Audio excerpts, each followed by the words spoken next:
नमस्कार दोस्तों, कैसे हैं आप? उम्मीद है अच्छे ही होंगे। तो आप सभी लोगों का स्वागत है आज के इस हॉरर एपिसोड में, जहां हम एक और स्टोरी सुनेंगे। तो अगर आपको हॉरर स्टोरीज या फिर हॉरर जॉनरों में इंटरेस्ट है तो मेरे चैनल को सब्सक्राइब करना ना भूलें और बेल आइकन ज़रूर दबाएं ताकि आप कोई भी अपडेट मिस ना करें। चलिए आज की कहानी शुरू करते हैं बिना किसी देरी के। घने जंगल के बीचों बीच दुनिया के एक भूले भटके हुए कोने में रेवंसवुड हवेली खड़ी थी। इसके नाम के उल्लेख मात्र से शहरवासियों की रूह कांप उठती थी। हवेली एक बीते युग का अवशेष थी जो उन अकथनीय रहस्यों से भरे एक काले इतिहास की याद दिलाती थी। रेवेंसवुड हवेली की कहानी सदियों पहले शुरू हुई थी, जब इसे रेवेंसवुड परिवार द्वारा बनाया गया था। रेवेंसवुड अपने धन और प्रभाव के लिए प्रसिद्ध थे, लेकिन वे जादू टोना के प्रति अपने अजीबोगरीब जुनून के लिए भी जाने जाते थे।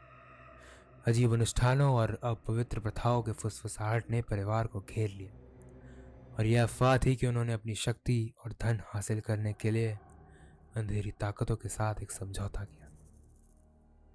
जैसे जैसे साल बीतते गए, हवेली भय का स्थान बन गई। इसकी भव्यता दुष्ट आत्माओं की अफवाहों से ढक गई और इसके हॉलों में फैली हुई थी। रेवेंसवुड परिवार की वंशावली अंततः कम हो गई और हवेली जर्जर हो गई, परित्यक्त हो गई और समय की दया पर छोड़ दी गई। जैक और एमिली, अलौकिक के प्रति अतृप्त जिज्ञासा रखने वाला एक युवा जोड़ा, हाल ही में रेवेंसवुड शहर में चले गए थे। जादू टोना के प्रति उनके आकर्षण ने उन्हें प्रेतवादित हवेली के आसपास की अफवाहों की ओर आकर्षित किया। इसके रहस्यों का पता लगाने के लिए उत्सुक, उन्होंने अंधेरे में बीच जाने और भीतर छिपे रहस्यों को उजागर करने का फैसला किया। उन्होंने ये फैसला कर तो लिया था, पर आगे जाकर यह उनके लिए खतरनाक साबित हुआ। एक चांदनी शाम, उपकरणों से भरे बैकपैक और अपने अटूट साहस के लैस, जैक और एमिली ने उस रास्ते पर कदम रखा जो रेवेंसवुड हवेली की ओर जाता था। जंगल घना और भयावह था। लंबी लंबी परछाइयां, डालियां थी जो सुनने की हिम्मत करने वालों को रहस्य फुसफुसाती हुई प्रतीत होती थी। जैसे ही वह हवेली के पास पहुंचे, उनके सामने इसका राजसी पहलू आया, जो अब जीर्ण शीर्ण अवस्था में है। खिड़कियां टूट गई हैं और आईवी से ढकी दीवारें भूले हुए वर्षों के बोझ से झुकी हुई लग रही है। सामने का दरवाजा धूल और मकड़ी के जालों से ढका हुआ एक डरावनी निमंत्रण के साथ चरमराते हुए खुला। युगल एक पल के लिए झिझके, लेकिन रोमांच की उनकी प्रयास ने उन्हें आगे बढ़ने के लिए प्रेरित किया। उन्होंने दहलीज पर एक कदम रखा और हवेली में प्रवेश किया। उनके कदमों की आवाज खाली हॉल में से गूंज रही थी।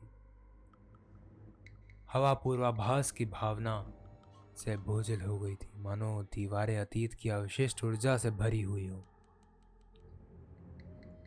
उन्होंने भूतल पर अपना अन्वेषण शुरू किया, सावधानी पूर्वक एक कमरे से दूसरे कमरे में जा रहे थे।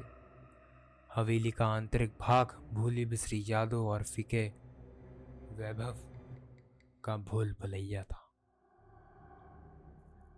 धूल से ढका फर्नीचर बिखरा पड़ा था, समय के साथ जम गया था, जबकि लंबे समय से मृत रेवेंसवुड पूर्वजों के फीके चित्र घुसपैठियों को घूर रहे थे। जैसे ही वे भव्य सीढ़ी पर चढ़े, जैक की रीढ़ की हड्डी में ठंडक दौड़ गई और एमिली के सांसों हवा में धुंध बदल गई। तापमान में नाटकीय रूप से गिरावट आई और एक बेचैन कर देने वाली शांति छा गई। उनका उत्साह बढ़ती बेचैनी के साथ मिल गया, लेकिन वे आगे बढ़ते रहे। उनकी जिज्ञासा उनकी आशंका पर भारी पड़ी। ऊपरी मंजिल पर उन्हें एक अध्ययन कक्ष मिला। एक कमरा प्राचीन कब्रों और रहस्यमय कलाकृतियों से सजाया गया था। जब वे पुराने चमड़े से बंधी किताबों से भरे अलमारियों के पास पहुंचे तो उनमें श्रद्धा की भावना उमड़ पड़ी। एमिली की उंगलियां रीढ़ की हड्डी को छूती हुई बाइंडिंग में उकेर गए फीके शीर्षकों का पता लगा रही थी, लेकिन फिर एक अलंकृत किताब ने उसका ध्यान खींचा। एक पुस्तक जो चुप थी, नजरों से दूर छिपी हुई थी और अधिक सांसारिक संस्करणों के बीच फंसी हुई थी। इसका आवरण पुराने चमड़े से बना हुआ था, जिस पर सोने की नक्काशी की गई थी। शीर्षक बमुश्किल सा पढ़ पड़ा गया, द ग्रिमोरियर ऑफ शॉडैच। एमिली की रगों में उत्तेजना और घबराहट दोनों की लहर दौड़ गई, क्योंकि उसने ध्यान से निषिद्ध पुस्तक को उसके आराम स्थान से हटा दिया, और यह उसकी सबसे बड़ी भूल थी। उसके हाथों में इसका भार भारी लग रहा था, मानो इसमें सदियों पुरानी रहस्यों का भार हो। जैक पल की गंभीरता को भांपते हुए सावधानी से पास आया। उसकी नजरें प्राचीन कब्र पर टिक गई। जैसे ही एमिली ने ग्रिमोर खोला, कमरे में अंधेरा छा गया और उसके पन्नों से एक अलौकिक रोशनी निकली, जो एक अलौकिक चमक बिखेर रही थी। किसी अज्ञात भाषा में लिखे शब्द चर्मपत्र की शोभा बढ़ाते थे। उनका अर्थ समय के साथ लुप्त हो चुका था। हवा में ऐसी ऊर्जा फूट रही थी जिसे जैक और एमिली समझ नहीं सके, और कमरे में एक पूर्वाभास की उपस्थिति भरने लगी। अचानक अध्ययन कक्ष में एक ठंडी हवा चली, जिससे उस स्थान की रोशन करने वाली मोमबत्तियां बुझ गई। अंधेरा उन पर छा गया और केवल खुले ग्रिमोर से हल्की चमक आ रही थी। उनके कानों में फुसफुसाहट गूंज रही थी, अलग अलग आवाजें जो सभी दिशाओं से आ रही थी। इस स्तर पर वे इतने भयभीत हो चुके थे कि उनका हवेली को छोड़ देने का जी किया, पर उनके उत्साह ने उन्हें रोक दिया। जब एमिली ने किताब बंद करने की कोशिश की तो उसका दिल तेजी से धड़कने लगा, लेकिन एक अदृश्य शक्ति ने उसे मजबूती से खुला रखा।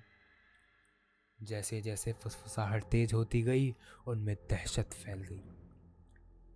उनके शब्द द्वेष और उनकी आत्माओं के लिए भूख से भर गए। परछाइयां उनकी दृष्टि की परिधि पर नृत्य कर रही थी। अजीब आकृतियां बन रही थी जो उन्हें उनके डर का मजाक उड़ा रही थी। इच्छा शक्ति की वृद्धि के साथ जैक आगे बढ़ा और एमिली के हाथों से ग्रिमोर को फाड़ दिया। उसकी अंगुलियां पन्नी के किनारों को छू रही थी। फुसफुसाहटें बंद हो गई और कमरा एक भयानक सन्नाटे में डूब गया। उन्होंने सोचकर राहत ली कि वह दुष्ट उपस्थिति के चंगुल से बच गए थे, लेकिन शांति अल्पकालिक थी। जैसे ही जैक ने ग्रिमोर को पकड़ा, उसके हाथ में एक दर्द भरा दर्द छलका और वह पीड़ा से पीछे हट गया और पुस्तक को फर्श पर गिरा दिया। उसके घायल हाथ से खून टपकने लगा, जिससे ग्रिमोर के पन्ने दागदार हो गए। कमरा एक अलौकिक ऊर्जा से कांप उठा और उनके सामने अंधेरे के दायरे का द्वार खुलने लगा। एक विभत्स उपस्थिति उभरी जो उनकी आंखों के सामने आकर ले रही थी। यह फटे कपड़ों में लिपटी एक आकृति थी जिसका चेहरा अंधेरे से छिपा हुआ। हवा ठंडी हो गई और कैमरे में सब रिकॉर्ड हो रहा था। कमरे में पीड़ा भरी कराहें गूंज उठी। उन्होंने अनजाने में ग्रिमोर के भीतर फंसी एक द्वेषपूर्ण इकाई को बाहर निकाल दिया था, जो उन सभी पीड़ाओं और अंधेरे का अवतार थी जो सदियों से रेवेंसवुड हवेली में व्याप्त थी। ये आकृति उनके सामने घूम रही थी, जिससे द्वेष की स्पष्ट आभा निकल रही थी। अंधेरे की गहराई से भीतर से एक आवाज आई, अलौकिक और कंठस्थ दोनों बोल रही थी। तुमने मेरी नींद में खलल डालने का साहस किया। तुम्हें अपने दुस्साहस के लिए कष्ट सहना पड़ेगा। जैक और एमिली चेहरे पर बेहद दहशत का भाव था। उनके शरीर डर से लकवग्रस्त हो गए थे।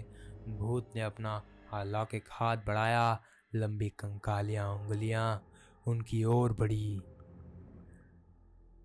इसने उन्हें करीब आने का इशारा किया, एक मूक आदेश जिसका वे विरोध नहीं कर सके, मानो किसी अदृश्य शक्ति द्वारा खींच लिया गया हो। उस आकृति की ओर बढ़े। उनके शरीर अनियंत्रित रूप से कांप रहे थे।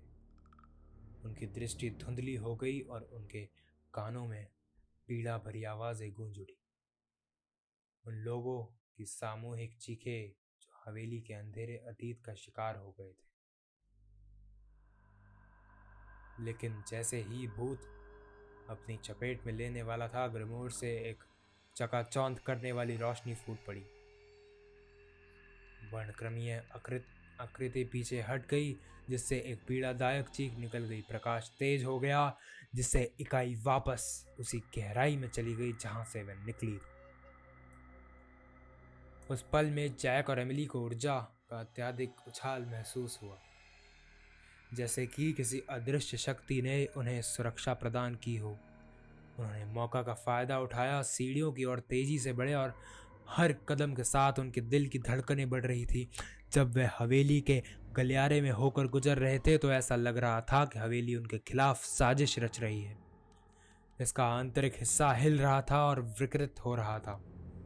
दरवाजे जोर जोर से बंद हो गए, जिससे उनका रास्ता अवरुद्ध हो गया और दीवारें उनके चारों ओर बंद होने लगी। लेकिन डर और एक नए दृढ़ संकल्प से प्रेरित होकर वे विश्वासघाती भूल भुलैया को पार करते हुए आगे बढ़ रहे थे। लेकिन तभी